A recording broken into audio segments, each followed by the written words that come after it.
Good morning, students. Today we're going to look at a very interesting subject, a topic called segmentation and positioning.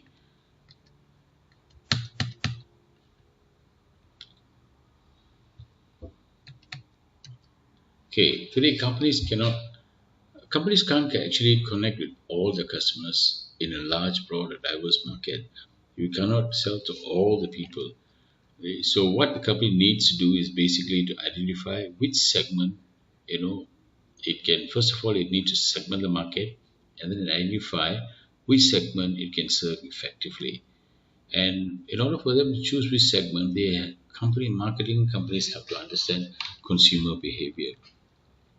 And the key to success is understanding what is the right segment and identifying the right segment and satisfying the right segment. Companies can make a lot of mistakes in choosing the wrong segment. There are many companies that have actually selected the wrong segment of the market and they targeted a wrong product to the consumer. Okay, let's look at target marketing. Now today, to compete effectively, many companies are now using target marketing. What is target marketing? Target marketing is, instead of scattering all their marketing efforts, companies today are focusing on those consumers that they have the greatest chance in satisfying. What it means is basically they're just targeting a particular group of people and focusing to sell or to market to this group of people. Okay, now in order for a company to be effective in targeting, first of all, it needs to identify and profile a distinct group of buyers, that is, segment the market. It needs to segment the market, the different segments of the market. Second, it needs to target one particular market, or maybe more. In some cases, the company might be targeting a few markets, a few segments of the market. And thirdly, it needs to position itself as a leader, and communicate, to the consumer that this is what the product, is identified. Now, I'm going to show you a video on how McDonald's uses target marketing to reach out to its audience. In order to make their products relevant to a variety of consumers, companies use target marketing.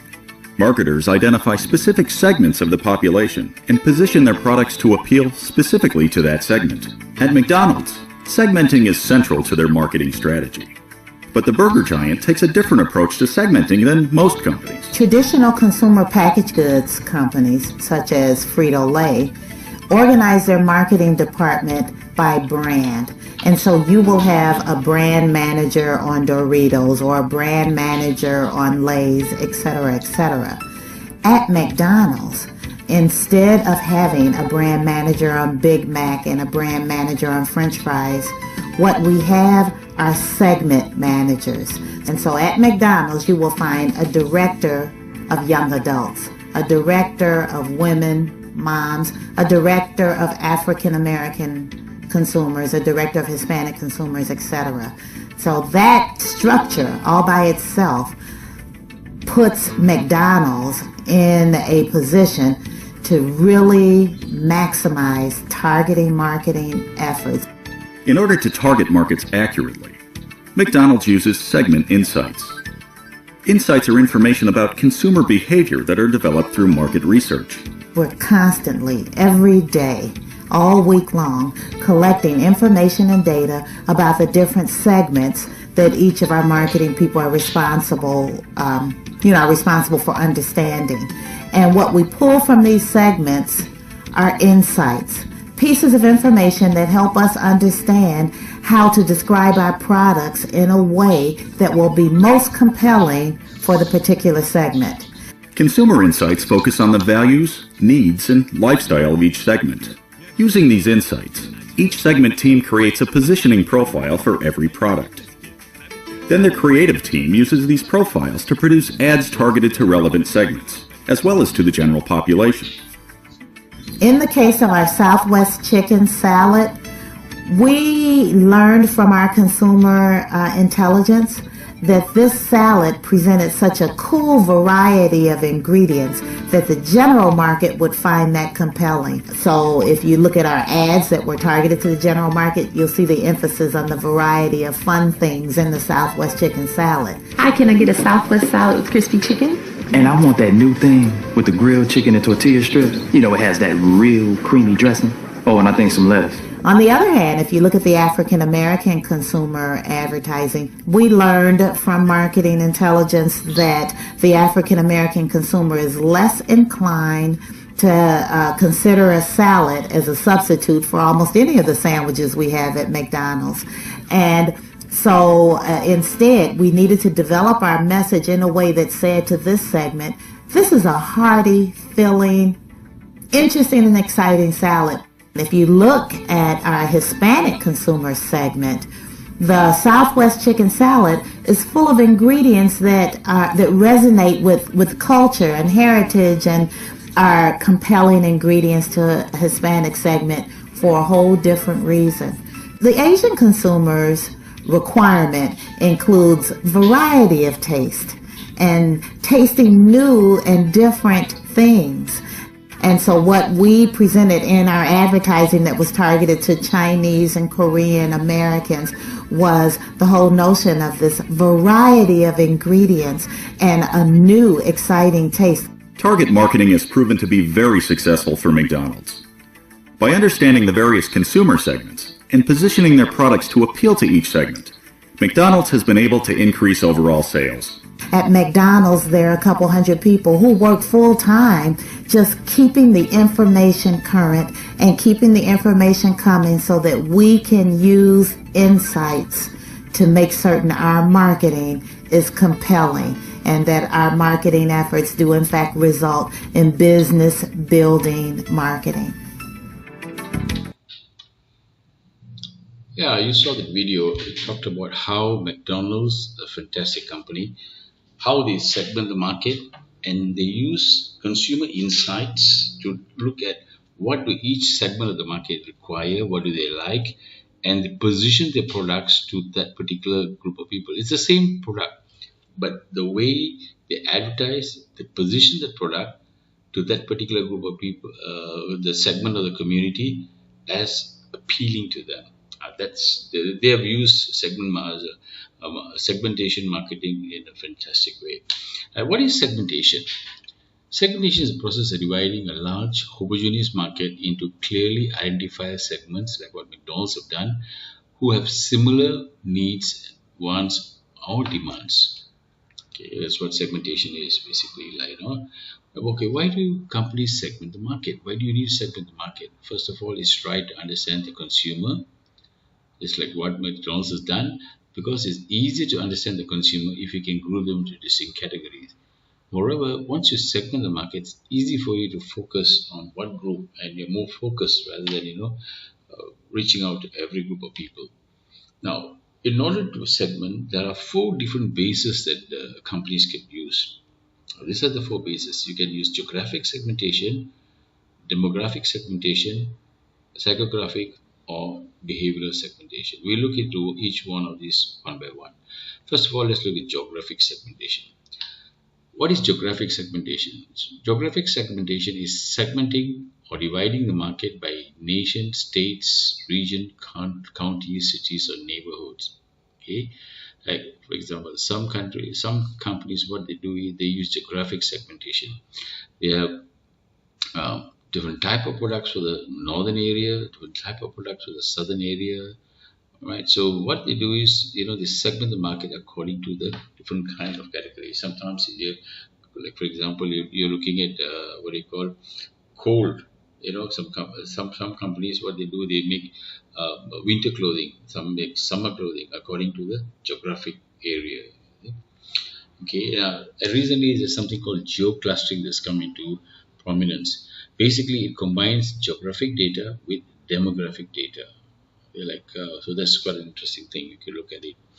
The second base that's popular and the most popular way of actually segmenting the market is demographic segmentation, which is used by many companies. Now, what is demography? Demography is basically the study of population. Now, its demographic segmentation divides the market into different variables. Some of the variables are age and life cycle, life stage, gender, income, generation, race, and culture. Now, let's look at it one by one. Age and life cycle. Now, everybody goes through certain life cycles. They're born, they become teenagers, they get married, and they're old, and then, yeah. So there are different age cycles they go through. Our wants and abilities actually change with different age. What we want at different ages changes. So companies like Crest or Colgate, they offer different products that target kids, adults, and older consumers. So that's one way that we can segment the market by looking at the age of the consumers. For example, Honda looks at different people, and then Honda introduced a new product called what do you call the new house. So there are some portion of the people or segment of the people that they treat the car as a house. So for that group of people, they introduce the product that looks like a house. So they can stay there. It's a complete place for them. Okay. There's another advertisement talks about those who like a van. They, so those who like instead of buying a Lamborghini, the people who like a van who like to go in groups. So this is targeted to this advertisement targeted them. Sony came up with waterproof phones. The reason for this is basically in Japan, it found out that many people like to listen to their phones while they're taking bath. That's something unique. And what it did was it started, targeting this group of people, and sales was very big. Until today, many companies now, in like Samsung, has also come up with waterproof phones. Okay, another way of demographic segmentation is a life stage. Now, a life stage defines person's concerns, as going to a divorce, going to a second marriage, taking care of older parents. So different stages that people go through. Whether you buy a house, and you're old, you divorce. So at these stages, each stage presents an opportunity for marketers. So marketers listen to all these different stages. Gender is also another demographic, very important demographic point. Men and women have different attitudes and behaviors due to genetics and socialization. What men like and what women like is totally different. Companies like, for example, shampoo, okay, they use gender marketing. We have shampoo for men, we have shampoo for women. Okay? Now, women are actually more communal minded, research has proven, and men are more self expressive and goal directed. That's the difference between men and women. So, marketers have to look at these areas when they come up with products and marketing. Actually, a recent study found that men, need to be invited to touch a product, but women are more likely to pick up even without prompting. Right? So, a lot of research has been done on the gender marketing today. Women influence 80% of consumer purchases, and they make 75% of new home decisions and purchase 60% of cars. So if you're a marketer, who do you think you got to target? Even if you're selling cars, right? Avon is a company is 100% focused only on women, right? They believe that they position themselves to be a woman's choice in basic what do you call self improvement products. So they focus basically only on women. Income segmentation. Now, income is another area in demographic. Okay, it's used in things like clothing, travel, financial services, automobiles. It's so easy. It's because you have those high end, you have the low end, higher, more automobiles. You have what do you call for the mass market automobiles, clothing. So it's very obvious income segmentation. Generation. Okay, today we find that markets have come up with, especially in the US, there are different generations. Okay, we have the silent generation, then we have the baby boomers, then we have the Gen X. Those are born 64 to 78. Then we have the millennials, we call them the Gen Y, another name for the Gen Ys. There's 78 million people, and they have 187 annual spending power, and they are digital natives. Okay, whereas silent, the other three are actually immigrants, digital immigrants. Okay? And now we have the Generation Z. These are the post-millennials, and those are born between 1990 and 2010. So we find that actually in each generation they are influenced by the time in which it goes up. The music is different, politics defining each period, defines a different type of liking among the different generations. So marketers have to understand which generation, and when they market a product, they have to understand which generation am I marketing it to, okay? And what appeals to them, and what are the things that they like. Okay, and members of each district, they actually share the same cultural, political, economic experiences, so they have similar outlooks. Okay, when marketers advertise to a group, they use the icons that are prominent. Okay, millennials, like I said, are the highest. The highest in raise in affluence, they're tech savvy, perceive immunity from marketing. So it's not easy to market to millennials.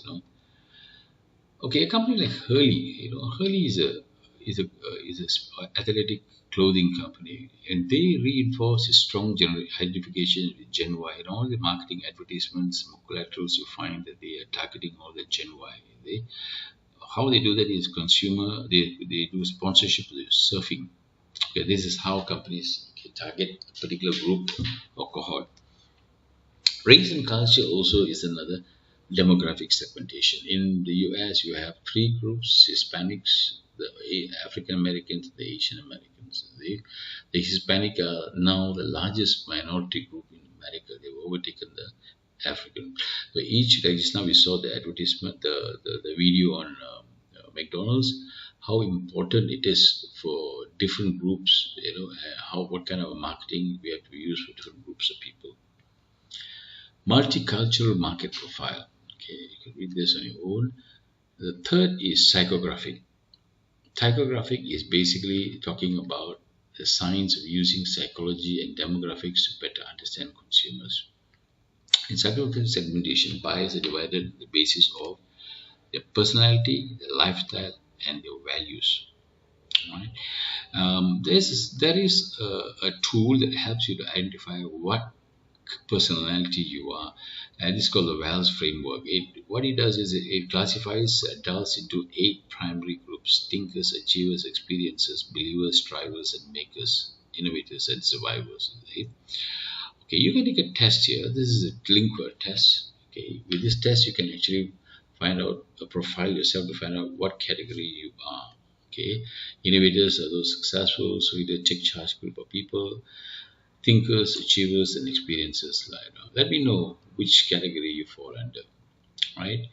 Behavioral segmentation. Now, this is the last segmentation. Behavioral segmentation divides buyers into basis of their knowledge of, attitude towards, use of, or response to a product. Okay, many companies nowadays, what they do, they look at how people use the product. We have companies that, especially telemarketing, what do you call, telecommunication companies. In a few countries, what they do is they reward consumers based on the usage. I mean, those are people that use more. Okay, they segment them according to those light users, medium users, and heavy users. So a lot of promotions for heavy users. So this is how behavioral segmentation takes place, right? Okay, now we must understand that there are decision roles. People play 5 different roles in buying decisions. Okay, those are the initiators. Initiators, those who initiate, and this might not be the people who are actually going to buy or to use. There are initiators, and there are people who influence. For example, let's say somebody initiates you to buy. It could be a friend, it could be a grandfather. Say, hey, you need to get a car. I say, yeah, I need to get a car. Then somebody influences you. It could be your friend who influences you, or it could be a girlfriend who influences you to get this particular type of car. And then you have somebody who decides for you. Now, the decider might not be the guy that is going to use. It could be like the person, the mom or dad is deciding for the child, to buy a bicycle or to buy a car, to buy something else. And the person who buys, it could be different. It could be the father. The mother decides, father buys. The one is going to use is going to be the child. So this is the different roles that people play. Now, ICI. a paint company, it discovered that actually women make 60% of decision in choosing the brand of the household paint. And so what it decided is, instead of advertising to men, it started advertising to women. Let's look at this advertisement. Here we are again, staring at the end of what we made and who we are. Let me be the person that I am, the writers on the wall. There's nothing to say anymore, so I leave before I fall apart, right back into. Make a new beginning. Visit dulux.ca to find a store near you. Dulux. Let's color. Interesting. Okay. Now we'll go more on the behavior segmentation. Okay. There are different various, like for example, usage occasions. They can distinguish buyers on the occasions when they need to purchase product that had travel, but occasionally to business or to functions. So different kind of birthdays, user status. Okay, even non-users, how the non-users can become users. Okay, so they segment them basically according to these areas. Usage rate, heavy users, and low users, how they can. So they segment and different categories of people. Okay? Now, this is something called a brand funnel. Okay, now some people actually are unaware of a product, some are aware, some are informed, some are interested, and some really desire to buy the product, and some intend to buy. Okay, so what companies do is they create a kind of a funnel. So in order for the company to find out what area, how many people, like for example, you look at brand A, okay, 46% tried, okay, recent trial only 60%, 62%, occasional users 67%. So from here, what you find is, it helps to calculate how many people at different stages and how well they have converted people from one stage to another. Marketers actually employ this funnel to break down market different buyer readiness stage to different what kind of stages they are in. So this is how you segment the market according to buyer readiness stages. Okay, another thing is loyalty status. Now, loyalty status marketers, they envision four groups. One of the hardcore, split loyals, shifting loyals, and then we have the switches. Okay. Now, hardcores are those who buy only one brand. There are people who only drink Coke, they don't drink anything else. Okay, so these are the hardcore. Then we have the split loyals. Consumers are loyal to two or three brands. They drink Coke, they also drink 7-Up, and or maybe some other brand. So they have two or three brands. Then we have the shifting loyals, consumers who shift loyalty from one brand to another. Okay, and then we have finally the switches. They have no loyalty to any brand. So this is how some companies segment their consumers into this category. Okay. Oh, and five attitudes about products. There are five different activities. Consumers can be enthusiastic, positive, indifferent, negative, and hostile. Okay, so it's important for companies to identify what is the attitude about particular product. The companies can also use what we call combine different behavioral bases, which can provide a better and a comprehensive view of the segment of the market. This figure actually shows you how you can break down a target market by various behavioral segmentation bases. Okay. Looking at B2B basis is also the same. You can have the same basis for demographic, slightly different operating variables, purchasing approach, situational factors, and personal characteristics. Okay, how do we segment the market? When you segment the market, first of all, it must be measurable. Okay, measurable means you must be able to know, okay, this many people, this group. It should be substantial in the sense that for a company to make profit, it should be substantial. It should be accessible in the sense that when you are advertising, you are able to reach this group of people, and it should be differentiable, which means there must be a meaningful difference between one category or one segment and the other segment. If there is not much of a difference, not clear, distinct difference, then it does not make sense in segmenting it, and it must be actionable. There must be results, from this particular group or this segment of people. So there are five five different segmentation criteria that we need to look at when we segment the market. Okay. Now, in evaluating different market segment, a firm must look at two factors. First of all, the attractiveness and the objective and the resources what the company wants to do and the company's resources. Now, the company can choose a few choices. One is they can go for a full market coverage, which means for everybody. Okay, the product is for everybody. For example, Colgate. Colgate goes for full market coverage. Okay, or you can have a single segment concentration on one particular segment. You can look at the market and you segment it and you can focus on one particular segment of the market. Or the company can choose multiple segments, multiple. I mean, in each segment, and then you can choose maybe two different segments. Right? There's a super segment is a set of segments sharing some exploitable similarities. We have a super segment. That's another term that we learned today, super segment. Or you can choose individual marketing to one particular just a group, which is actually a segment by itself, like individual marketing. Levels of segmentation. Okay, this figure actually tells you about how the segmentation level takes place. From the left, you find is mass market. You find mass market. Mass market is where is for everybody. It's a mass market product. Okay, so it covers full market. Multiple segments, two segments, single segment, individual segments, and then final one is customization. Right? Okay, basically this is the end of the topic. I hope you enjoyed it. Segmentation is a very important part of marketing, and companies need to understand, how to segment the market and what is the criteria of segmenting the market. Thank you for listening.